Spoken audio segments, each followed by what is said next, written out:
Good evening, Drew. Hey, Paul. How are you? Uh, Tired, but Oh my good. God, buddy. I am exhausted. Oh, it has been such a week. You go first. What's going on? I'm just tired of, waking up at 5:30, 5:45 to get the kids on the bus. Oh, So, right, children, children, children. yeah, Yeah. children, those Well, things. speaking They well, don't go speaking of your away. They don't children. go away. Well, I mean, yeah, it's true. Well, speaking of children, you have a big night tomorrow. I do have a big night. Yes. Yeah. Why don't you talk about it?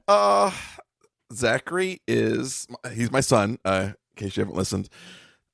He's in marching band, and tomorrow is his first home football game.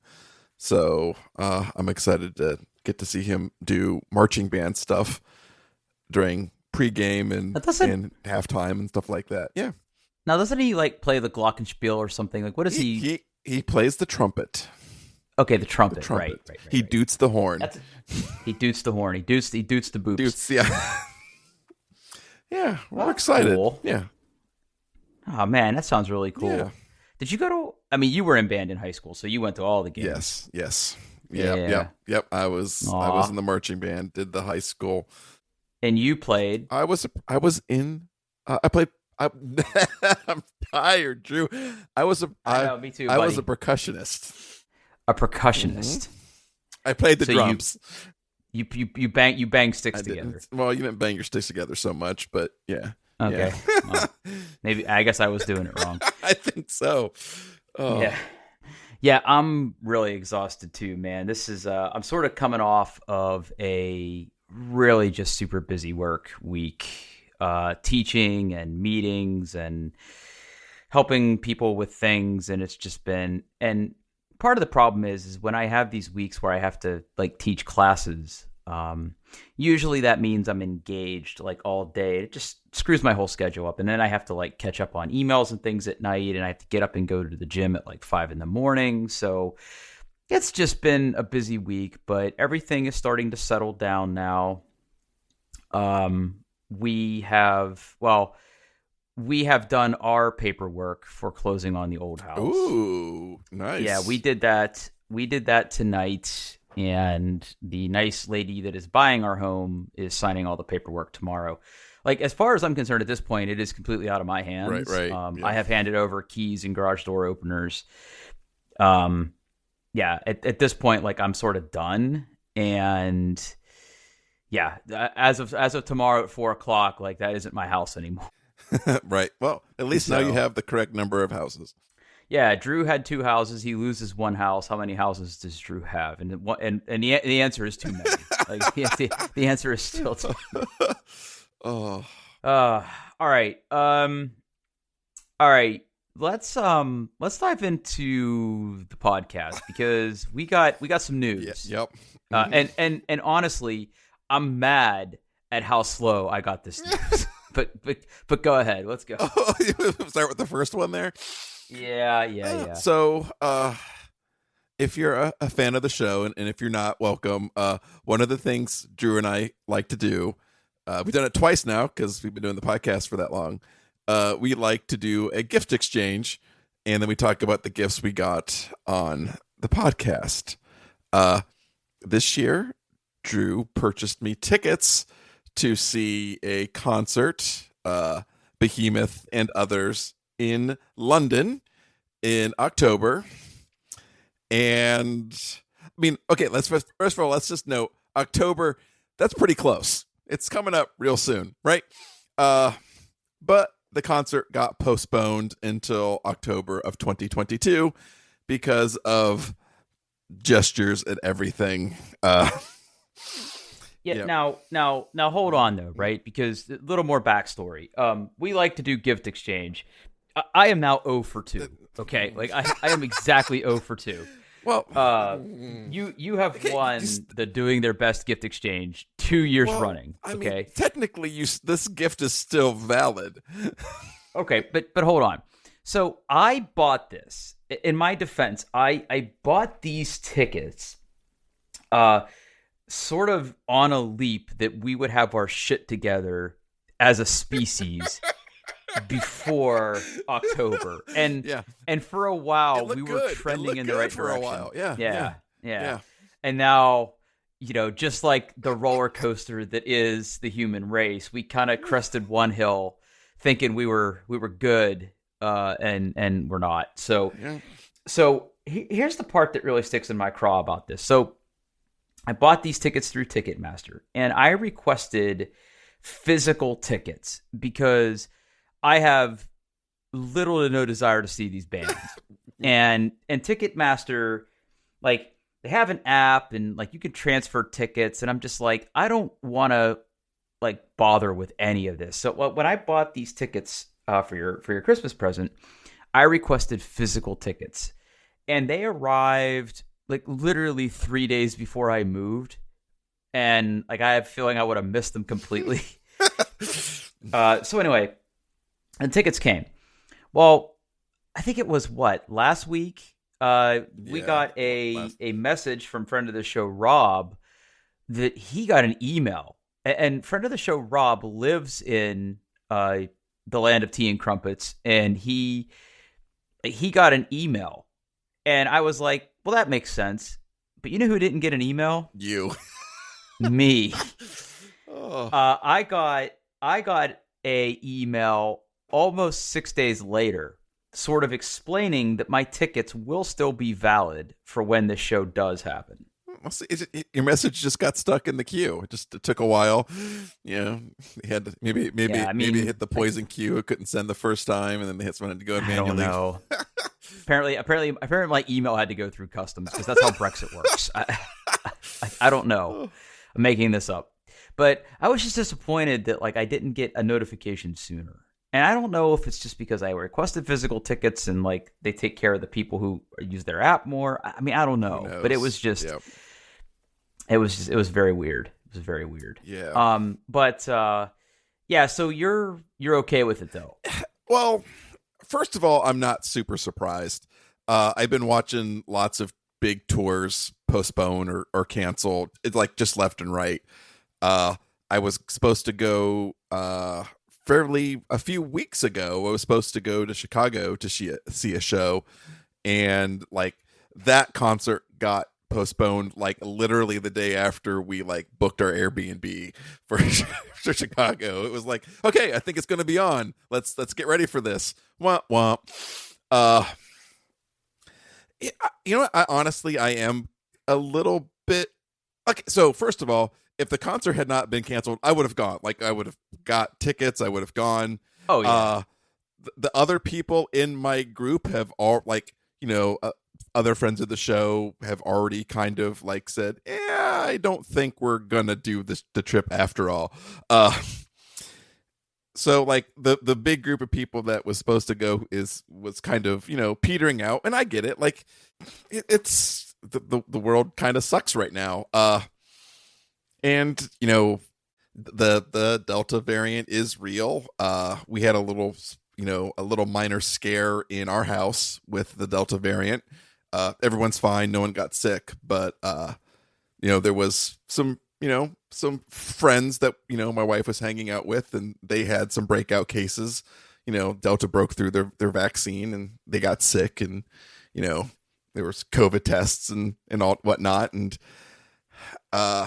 I don't know if I was in a place mentally where I would have enjoyed traveling or sitting in a metal tube with strangers for 8 hours. I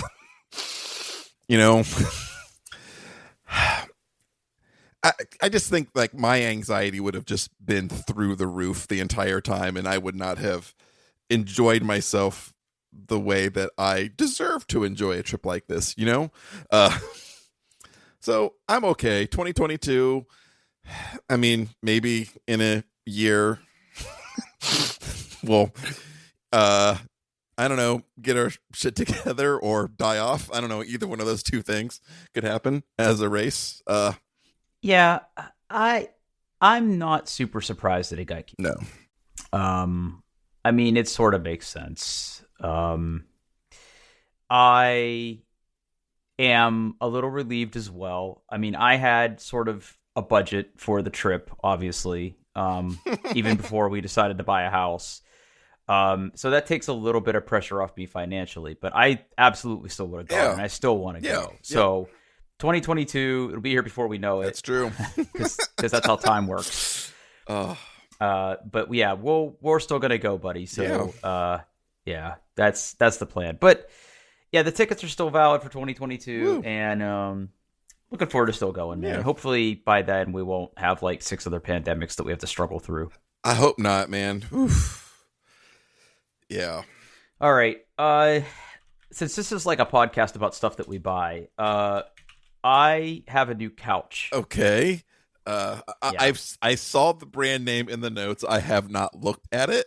So you haven't heard of this brand at all? I have not. And I have no idea. I'm opening it up in Google for the first time. All right. Well, I'm gonna go drop a link in here. Okay. Because I have a bigger house, the furniture that was in my tiny house looks comically small in this big house now. And one of the things that we wanted to do was replace our couch in the living room. And, we went and looked around. And first of all, just like everything else right now, it's like impossible to buy furniture. Mm-hmm. But both my father and my brother have bought couches from this company. Now, a couple quick notes. They are not known for their couches. They are actually known for their sacs. Hold on. It's gonna. So the name of the company is Lovesac. Lovesac, right? Lovesac. Bean bags you can fucking. Is that what? Paul, listen, buddy. You can fucking anything if you're determined enough. I imagine. But no. So this is a really interesting company. So let me kind of tee this up for you. So the thing that they made first is they made these things called sacs, SACS, and they are basically contemporary bean bags for well-off millennials. Yeah, they're not cheap. They're not cheap, but you're probably looking at it thinking, they're gigantic though. Holy crap! They're enormous. They are enormous. Like some of these could probably comfortably sleep 2 medium-sized adults. Yeah. Holy crap! They are enormous, and they are exquisitely comfortable. Like they actually have some showrooms. You can go check these out. There's a couple stores here in Ohio, and then they're also one of those companies that's like partnered with Best Buy. So you can like go in there, and they have like reps in there that you can like go and order and all this stuff. But anyway, this is what they were originally known for, but that's not what I bought. What I bought is a sactional. Sactional. Yeah, sactional. Sactional. And what it is they make these couches. And what's really interesting about these is, much like IKEA furniture, it sort of comes in pieces, but everything's sort of built. And it's modular furniture. And you basically choose the configuration you want. And if you look at the configuration, like they come in these sets, like 3 seats and 5 sides, or 4 seats and 4 sides. Well, the idea is that, like, in order to build the sactional, you buy a seat, and the seat comes with a seat bottom, a seat cushion, and a seat back. But then you need to buy the sides that sort of hold everything together. But there's no screws involved. What it is you get like these. It's really hard to explain. I'm trying to see if I can find a picture of it on the website. You kind of get these like squares that the legs for the pieces like go into, and it sort of holds everything together. And then for pieces that maybe can't fit into these little square peg holes, you have these what are like giant horseshoes that you like sort of cram into the pieces to hold it together. And they come in a multitude of different covers and styles and colors. You can get different fills, like you can get the firm, which is what I have because I like a firm couch, like just like a firm mattress. Or you can get the stuff that goes into the bean bags if you really want to sink down into your couch. But after hearing my brother and my dad talk about theirs, I was like, well, let's give this a shot. And they're pretty reasonable on their shipping. And we have a five seats and 6 sides configuration. And the way we currently have it set up is we have like 4 cushions along the couch, and then we have the backs, and then I have like an ottoman now. And then they make little accessories that are pretty cool. Like they have like these like trays that can go on them. Oh, if you click on the accessories, you can see they call it the sactional shoe. That's what everything sort of hooks into, and that's the part that actually touches the floor. Yeah. I mean, first of all, let me just get this out of the way. They're a huge pain in the ass to put together because whenever they ship it to you, they try to be kind of, what's the word I'm looking for here? Frugal with their packing. Okay. So, like, for instance, when you get the seat, you get 1 box, and in that box are 3 things: the base, the cushion, and the seat. And everything is sort of like packed into it and held together with like wood. So like you have to take this thing out of the box, and then you have to like wrench this stuff all out because it's all like compacted in there. Neat. And it's a rough build experience because you have to put like covers on, and like your fingers are going to be tired when you're done. But I gotta say, pretty cool couch. Like I'm actually pretty happy with it. Yeah, it was something. And then like, you know, because I ordered so many things, like it was like 400 pounds of couch across these boxes. So like I basically dedicated the entirety of last Friday to basically unpacking this and putting it together and everything. And the one thing I sort of want to like, the one thing I want to, where do I find this? Learn. Oh, shit. The videos, the videos of how you put this together. Let me see here. Setting up your wedge seat. Fuck. I gotta find this.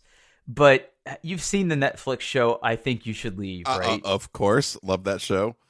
The guy that recorded these is apparently the founder of Lovesac. And I started watching this, and I thought for sure I was watching I Think You Should Leave. Because the guy, first of all, looks exactly like Tim Meadows. Or not Tim Meadows. Tim Robinson. Tim Robinson. Sorry, not Tim Meadows. Wow.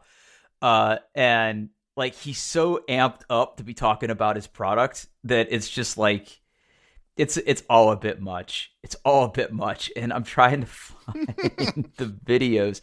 Hang on. Lovesac. Oh, wait, they're on YouTube. Shit. Lovesac. How to assemble. Okay, hold on. Unpacking your sactionals. Oh, this guy. Dude, like just watch like the first 30 All right, seconds hold on. of this. It just tell me there. There you go. All right. Oh my God. I got sent this in an email from the company while they were in shipping, and like I started watching this, and I'm like, this is a joke, right? Hey, I'm Sean. I'm the founder of Lovesac. It's Sean. And I am sitting on a veritable Hey, Sean. mountain of sactionals that you just ordered. He's on a bunch of Showed up to cardboard. your house just like this, packed tightly, ready to go. This is how they come. made a little bunch fort of seat out of his boxes cardboard. and a bunch of side boxes. Yep. And don't be overwhelmed by the sheer number of boxes and packaging. I was overwhelmed by the sheer number of Yeah, boxes. he told you not to. He said, don't be overwhelmed. I broke that rule. And his shirt says Sactionals is not a typo. You know he gave that out to all of his employees, and everyone was, they were like, keep "Thanks, watching Sean." his shirt, by the way. If you use Keep a watching razor his shirt, blade by the way. or, scissors, you run some risk of cutting the furniture inside. And remember that each one of these seat boxes has your seat cushion, your back pillow, as well as a shoe and a clamp. Oh my God. I hope you play the video behind us talking. Otherwise, it's going to make It's easiest just to flatten the box straight away. I probably can make that happen. Yeah. Just Okay, pull it he's- down he's on each opening side. the boxes here. You'll have a nice flat box, and your seat is ready to unpack. Now, your Sactional seat cushion Mm-hmm. and back pillow are packed up inside of the seat. Yeah, okay. Sactionals No, is this not the okay. In on. fact, this allows Sactionals to take up 1/3 the carbon footprint in shipping. carbon footprint. Yep. You're going to hear that a lot. Okay. These are the sactional sticks, and they're there to hold these seat cushions in place. To get these sticks out of here, which are really just there for packaging. Yeah, this part sucks. They're wood. They're not rotate sactional Mine were sticks. metal, center just of the FYI. sactional's base and pull it out. Try not to damage the underside of the sactional's base as I push it down, kind of rotate. You really have to push on that sumbitch, by Once the way. these sticks are out, your seat cushion and back pillow come out really Okay. easily. No, they don't. Seat cushion out, No, they don't. get your back pillow out, and here's your hardware box that contains your shoe and your clamp and all of the little feet that work inside of your sactionals. Now, the trickiest part about a sactional side is that the shoe that you need to put these pieces of furniture together is slotted inside of the And as a general rule, when you take these out of the box, it'll always be facing down. Just accept it. tightly packed little hardware box that's inside of this clamp hole. Clamp Do hole. not let this happen to you. This didn't happen to me. Life. At least your sactional setup experience. You've got to keep it clean, people. Keep it clean, Boxes people. flattened, plastic in the recycled. I mean, there could be like a small child lost under here, a dog maybe. Keep everything stacked. That's dark. My dog could get lost in there. You may have accidentally killed a loved one. Yeah. Flat boxes, everything stacked according to its like kind. That is the best piece of advice I can give. Is he advocating for the separate? You know what? Sean, you got buddy. Peg foot into Okay. the seat or the side really firmly. Don't over tighten, don't strip them, but nice and tight so they don't flop around inside of the shoes. Never flop and then you around inside have your shoes. more than enough of these felt pads to go on the feet to protect your wood floors, especially if you're using the seat as an ottoman. But they're really meant to go on the bottom of your Yeah. Okay. So that boy right there, that square boy, that's what holds everything from the together. tile floors or to protect your wood floors from the shoes. Once all your feet are tight and all your felt pads are in place and neatly stacked with all the rest of your shoes. Don't tell me how to your live my life, clamps, Sean. One more time. Clamps. Flatten every box. Makes your life so much easier. Stack Is them. he teaching you how to recycle? He's basically really just being very Packed judgy. up inside that base so tightly, and the way to fluff them is to grab the fiber that's inside with your hands through the fabric his rings, though. and pull it What's that apart, about? almost like you can imagine picking apart cotton, right? You're fluffing it, you're pulling the fibers apart, and these back pillows, there's 3 chambers. 1, 2, 3. really like this They're music. sewn separately. They really should be fluffed kind of one chamber at a time, like One this. chamber at a time, buddy. Again, grabbing the fiber within. Now for the firm pillows, we didn't have to do that as much. But if I had like the love material or the love sack And then material, seat it would have been. cushions will come out of these bases often kind of scarred by those sticks that were holding them in place, and sometimes kind of misshapen. Totally normal. They just need to be beat up. They just need to be fluffed. Yeah, I need to be beat up. Hold on, new title. To put maybe 2 or 3 of them on the floor. He's gonna And jump on them. you can even take off your shoes and just kind of He's gonna jump on them. Those Get them guys. to fluff up, get them to lose those scars. But after a couple good nights of movie watching inside of their covers, they're gonna look better. Or Sean, more. Sean, Wink, yeah, wink. Sean really wants some Netflix and chill on his couch, buddy. Now, if you go to the next video, which is putting on your covers, we're not going to do this for the whole episode, but just bear with me. Cover lover. Oh, yeah. Oh, He's got a shirt for all occasions. oh. And then if you keep going to setting up your sectionals, he's got configure it out, which I kind of like that one. I feel like that's applicable to the work that I do. Anyway, so that little diversion. So anyway, overall, pretty nice couch. We're pretty happy with it. It definitely fills up the room a lot more. The shipping on it was actually really good. So they do free shipping, and I ordered it on a Thursday and it showed up on a Monday, which is That's pretty good, I fast. think. Yeah. Yeah. I ordered one of those little tables for the ottoman, and that took like an extra week to get here. But lumber, I guess, is a thing. But yeah, so that's our new couch. I just want to give a shout out to that. There'll be a link in the show notes to it, and go watch Sean's videos because those are a good time. Excellent. All right, I need you to talk about your new wallet, and then I need to apologize to you. Okay. All right. Yeah. So I'm gonna grab this link here. So some episode ago, I basically went to you for help to get your opinions on what I should get for a new wallet. I've been using a classic leather bifold wallet for quite some time. And I looked after that podcast, I looked a lot at wallets, was indecisive, didn't make a decision. Then I saw an ad for this wallet, Drew, and I'm like, I'm going to buy that wallet. And then I did, and I'm not sure how you're going to feel about it. So I'm putting a link in. Okay, I'm ready. Putting a link in the notes right now. Okay, hold on. Wait. Let me just absorb. Okay. And Novus, a Novus Goods. So they must be. Uh-oh. I see what's in the link. Oh. Okay, now hold on though. A Novus Smart AirTag wallet. Okay, so let me. It folds. Okay, kind of a little. Yes. Okay. All right, so let me describe this for the listeners. There'll be a link in the show notes. So this is a wallet that looks like it has a built-in AirTag. It has a AirTag holder. AirTag sold separately. Yes, of course. Yeah, of course. It looks like it has a little gadget on the side to eject your card. It does. And it looks like it is roughly slightly wider than the average credit card. And when I'm looking at this, it looks like it does unfold, and you can maybe stick a couple business cards and some bills on the inside. Yeah, it's got like a little plastic money clip thing for some cash. And it looks like on balance, it is probably much smaller than the wallet that you were using. It is. It's a little like thicker. Looks thick. It's thick, but it's not as big. Thick with two Q's. And then it's thick, and then it has the bump on the back for the AirTag holder. I got the brown. The leather is much softer than it looks like in the photo, so the brown is already showing some wear, but I'm not unhappy with it. I just having known the type of leather they were using, I think I might have picked the mocha or the black, but I did go with the brown. You know what? It's the two things really sold this thing to me. One, I could put an AirTag in it. I had an AirTag laying around. Boom, AirTag. Boom, I have an AirTag in my wallet. Yay.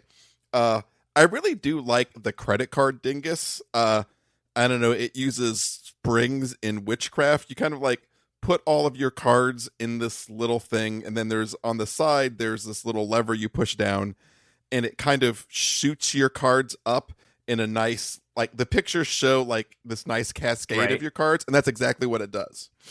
Okay. So they come out in a cascade, so you can see each of your cards and grab the one you want and take it out of your wallet and go.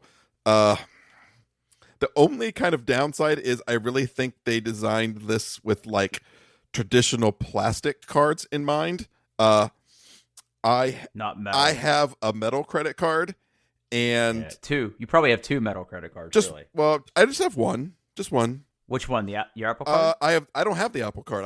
I have the Amazon Prime credit card because I give a lot of money to the Washington Shipping Company. Yeah. So having the metal card creates two disadvantages. One, I have learned that it has to be the first card or it comes out.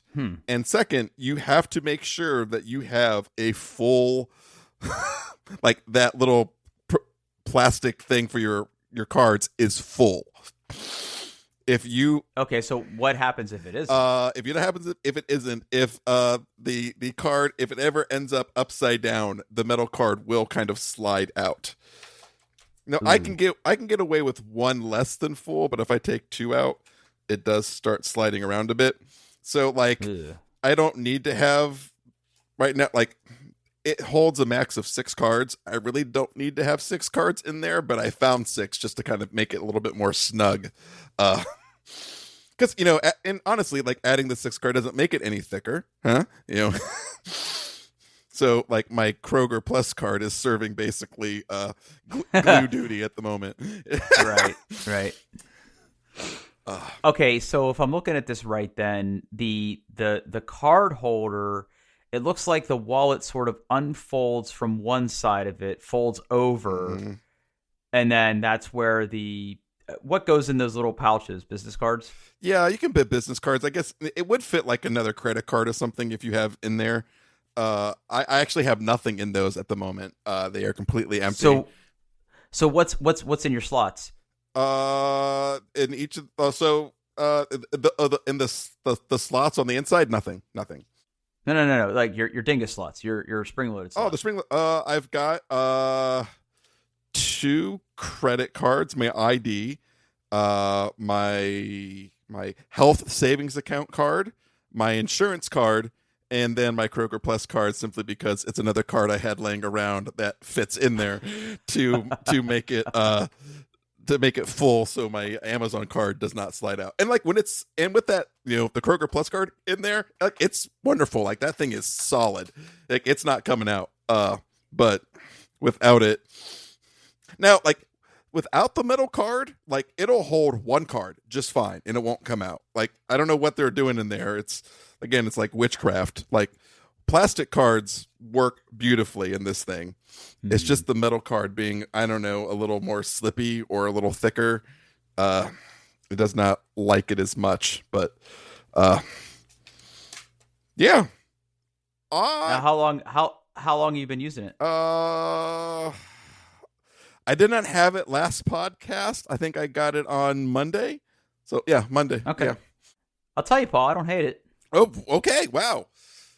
I think this is if this is working for you and it fits good in your pockets, are you carrying it in your front pocket? Or I'm a front pocket guy. Yeah.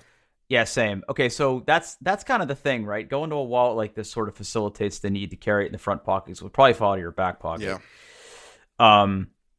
I kind of like it. Oh, I mean, back in the day, I had my fair share of wallets that were like this. Nothing this nice. I never had anything leather. I kind of like the look of the mocha. I think I like the look of the darker myself. But you got the brown. Yeah. Like I said, if I had known that it was going to be a really soft leather, I probably would have done a darker color just to kind of hide the aging and the weird scratches you get from your thumbnails on it. But I'm not unhappy with the color. It's nice. Yeah, I think this is pretty cool. So you got your AirTag in there. It does. Yeah, and you know where it is. I do know where it is all the time. Yeah. Now, did you buy one of these keychains too? Because I see they sell keychains. You bought one of these keychains. I did not buy one of the keychains. No, I'm good on AirTag keychains. I've already bought too many, so nope. I gotta say, I'm kind of digging this company. They make the wallet and the keychain. Yep, and this is. Oh wow! And when you go to if you actually go to the homepage, they got like some background videos for the website that show you. Mm-hmm. Yeah. Oh, and it shows you kind of relative the size of an iPhone. Huh. Yep. I dig this, and it's actually not as expensive as I thought. No, it's one of those things like the list price is $80. It's on sale for $50. I have not seen it ever not be on sale. Like, one of those. So, yeah, but it was, the only downside is after I ordered it, it took a while to get to me because it came from China.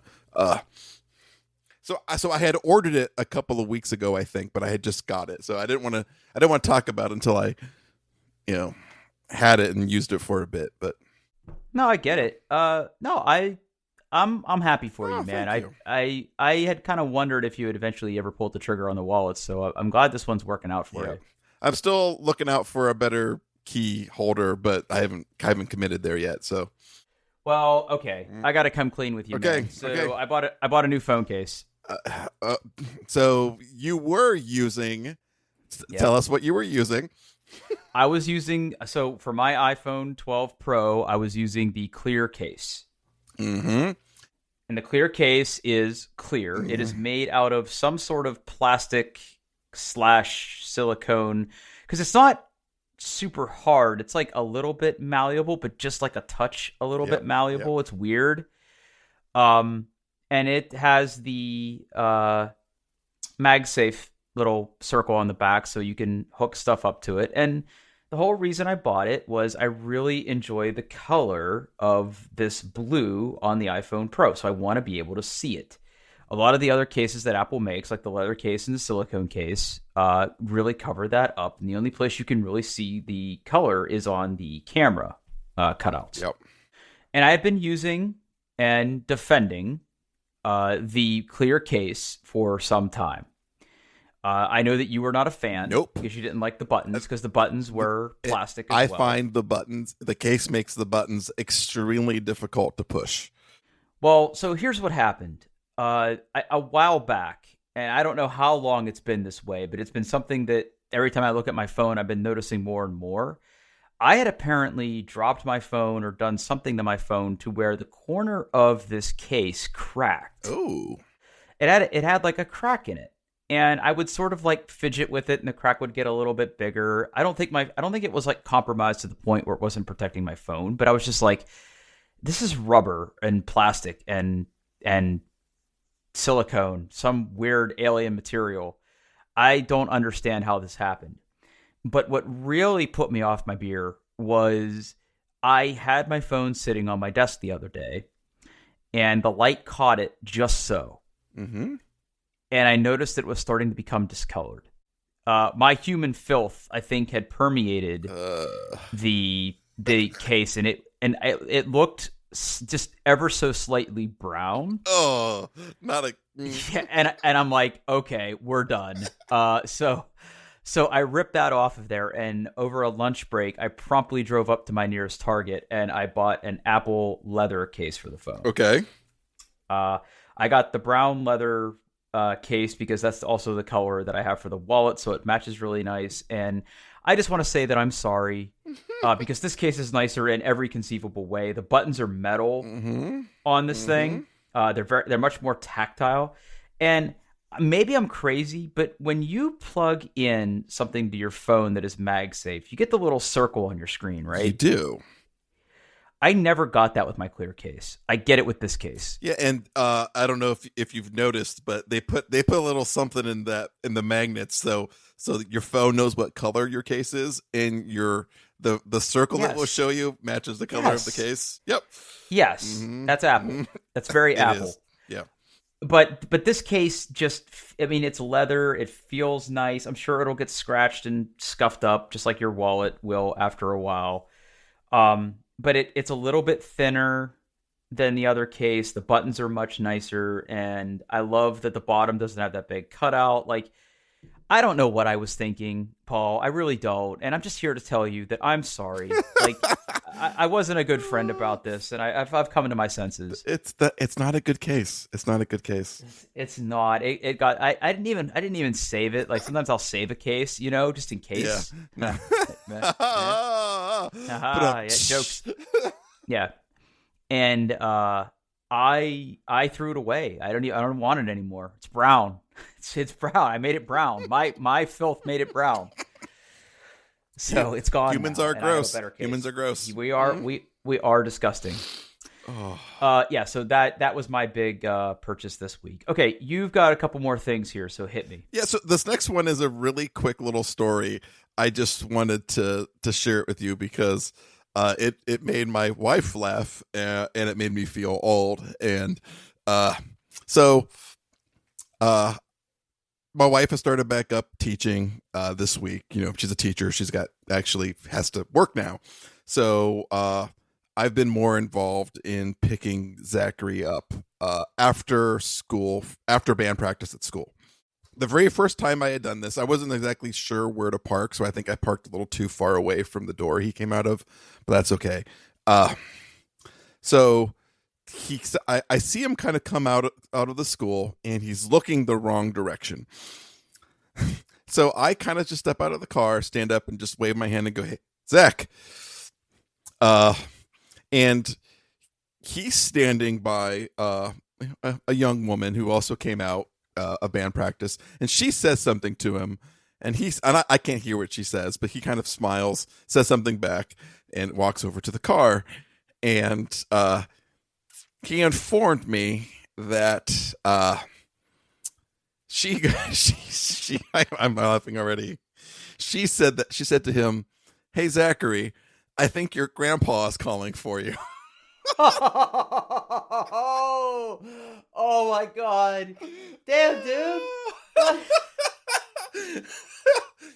Oh, dude. How did she know the worst thing to possibly say?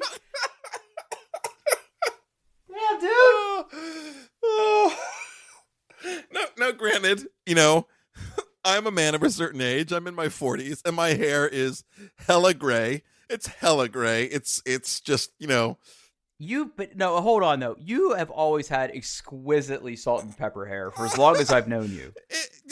Okay, yeah, you can say it's salt and pepper. Yeah. Oh. It's and I don't necessarily think it's gray, Paul. I think that's always been your natural hair color, right? No, it was my hair was brown, but yeah, but not. You've never seen it brown. I've been gray for a very, very, very long time. Yeah, but it's weird because your hair isn't like it's almost like white. When I first met you, I thought I was 100% certain that you had dyed it that color. Yeah, no, it's because it like I remember the first time I had met you in that interview room, it was like, this guy's got some cool hair, and but no, your hair's always been like white with like black, or maybe it's brown. I don't know. I guess I haven't looked that closely, but no. Yeah. Okay, wow. Anyway, let's not deflect from the real story here. She thought that you were his friend.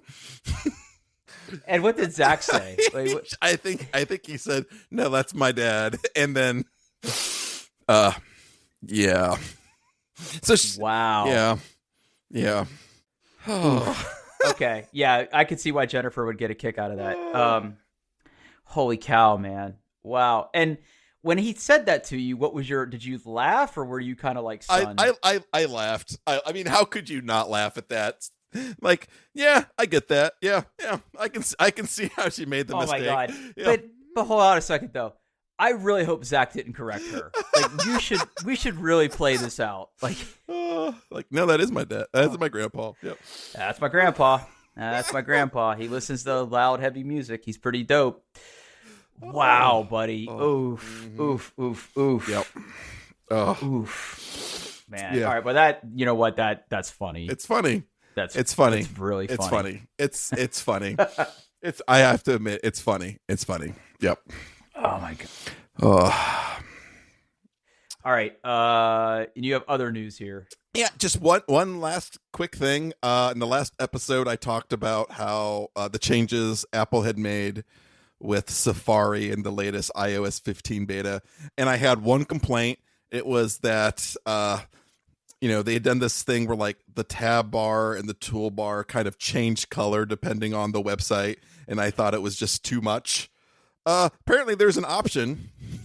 The option is called, hold on, if you go into settings, Safari, it's called allow website tinting. If you turn that thing off, it doesn't change the color, and it's perfect. They fixed it.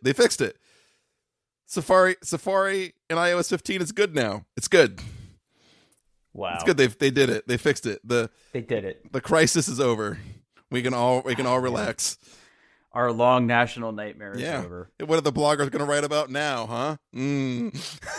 Well, apparently, real-time follow-up. I guess Apple just announced some changes to like their payment stuff or email. Barely. Explain it to me because like I was like browsing Twitter before I came downstairs and I don't get it. So right now, like per the terms of the agreement, like if for any reason like you off like okay, say like Netflix, right? You can't pay for Netflix inside of the app anymore. You have to go to netflix.com, sign up for an account, and do all your payment there. Spotify does the same thing, I think. Per the letter of the law, like you're not allowed to like actually hold on, I take that back. That's not for this. Okay, so I think like okay, I think let's talk about something that everyone knows about, the whole Fortnite shenanigans, right? When Fortnite was in the App Store, you could buy their V-Bucks inside of the app, or you could go to, Fortnite.com or Epic or whatever and buy them from there, right? So you had two ways of buying those. But per the letter of the App Store, you were not allowed to tell anybody about those alternative methods. You couldn't mention it. You couldn't tell it to them in the person. You couldn't send an email. You couldn't have it on your website. Nothing. Could not exist. If you sold stuff in the App Store, that was the only way you were supposed to be able to sell things. They have loosened that restriction where now you can, via email, tell people about alternate payment methods. Wow. Okay. Thanks, Apple. That is it. And they're going to add some additional, like, this is all kind of, there was a big class action lawsuit, and this is like part of the settlement. So they're going to do that. They're going to offer more price points. Like right now, like you don't pick the price for your apps, your in-app purchases. You basically pick a tier. Like I'm price 2, and 2 happens to be $1.99. They're going to offer more of those. You can have more variations in your pricing to deal with, inflation and other currencies and stuff like that, just to give you a little bit more flexibility, and then some other stuff that only lawyers care about. But yeah, I don't think I care about any of this. It's not enough. Like, I'm not one of those people that think Apple needs to allow side loading or anything like that, but I think they should just open up alternate payment methods. If they want to deal with their own credit card processing, just let them. If you hear scammy reports, or they're doing something unscrupulous, just pull the revoke the developer certificates and pull the app from the store. Like, you still have that escape hatch to pull to get scam apps out of the store. But we'll see. Yeah, I mean, because that's the big thing they keep leaning on, right? Is they cite it as like a privacy, like a safety thing. Yep. Yeah. Oh, speaking of that, right? That reminds me. I meant to get this on the show notes. I don't know if you had saw this. Crap. Let me find it. There was a YouTube video. Yes, here it is. So Quinns from Shut Up and Sit Down did a YouTube video about how Roblox exploits the young players that try to create content on it. Did you see this? I did not. Yeah, so I wanted you to take a look at this. I should have sent this to you ahead of time. I mean, you don't have to watch it now and comment on it, but I thought this would be right up your alley, because he did a pretty good expose about how kind of scummy Roblox is. And the reason I bring this up now, right, is that I feel like if I was going to point a finger at a developer that isn't Epic, right, and say, I'm sort of glad Apple doesn't let people do this, it's sort of for this reason, because he really dives into the fact that Roblox sort of advertised that, hey, if you're a creator, right, if you're a developer on our platform, you can get paid. And he really sort of breaks down that it's just kind of not true. I love Quinns. I've had the pleasure of meeting him in person. He's a super awesome dude, and he does Shut Up and Sit Down, and he does some of this side projects for like People Make Games, and he's a really good dude to follow. But give this video a watch, because I feel like it's right up your alley for multiple reasons. I have officially saved it for later. Yeah. It's kind of shockingly garbage. Like it made me feel kind of bad. And he actually interviews a couple younger kids that are trying to create content, and it's kind of like genuine and a little bit sad. And yeah, I thought it was really well done. I mean, everything he does is pretty well done and well produced and well researched and everything. But I just in the context of what we're talking about, I just thought it was a really cool thing. I will watch it and give you my 2 cents next week. Yeah, I'm sort of dying to hear what you think. Woo. Yeah. Well, I'm exhausted. You're exhausted. That's 15 minutes of our life that we'll never get back. Yeah, we're done. So we made an episode, baby. We did it. You can find us on the internet, doingtheirbest.com. You can, I don't know. Oh, Twitter. That's where we like the Twitter. We're on Twitter at Doing Best Pod. I'm there at Paul Baylor. Where can we find you, Drew? I'm on Twitter at Pittfurg, Pittfurg. All right. Thanks for listening, everybody. See ya.